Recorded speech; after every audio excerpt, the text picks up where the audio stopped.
Hey, welcome to Pop on Pixel. I am Nidhi Sahani and this is the first episode of PP Talk Time, where I will see you weekly and we will talk about everything that I love about films, filmmaking, actors, shows, trending topics, evolution of the industry, and much more. And for the first episode, I couldn't think of a better topic than the first film that made me fall in love with Bollywood.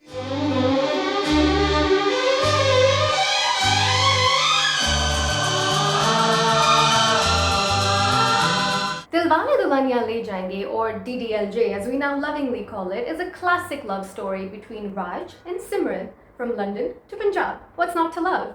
Give me a thumbs up if you too have always dreamt about going to Europe with your friends, or finding that cowbell, or finding a cute boy on your vacation, or maybe reenacting that train scene whenever you spot a train. My love for DDLJ developed a few years after its release. I think it was in 1997. So my family and I, we were going to Canada for a vacation and we were staying with some relatives. Now, during the day, we didn't really have much to do. So while the parents were out and about, the kids, which is me and my sister, and our relatives' kids, which was also two sisters, we sat in their basement all day long, binge watching DDLJ. We would watch it over and over and over again. We would watch it once, wait for it to finish, then rewind it, and get even more excited to watch it all over again. We watched it over 50 times. I'm not even exaggerating. And this was for like 2 weeks straight. At the end of our trip, I knew every actor, every character, every scene, and every move of every character.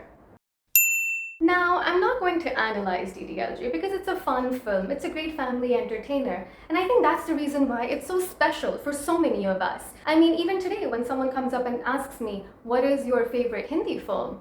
That's my go-to response, it's DDLJ. Even though it's really not my favorite film anymore, but I think it's the nostalgia the film brings. And also reminds me of a time when films were just simple, they were sweet, they were innocent, and they were just pure. You go to a theater, you watch it, you absorb it, you live it, and then you come home. That's what DDLJ is for a lot of us. Before I sign out, I wanted to share a fun fact about the film with you. Did you know that Dilwale Dulhania Le Jaayenge is actually taught at NYU in cinema studies? It has basically become a tool to learn more about filmmaking, character analysis and development, story writing, and much more. What's your DDLJ memory? Is it your favorite 90s film too? Tell me, I'd love to hear from you. See you next week.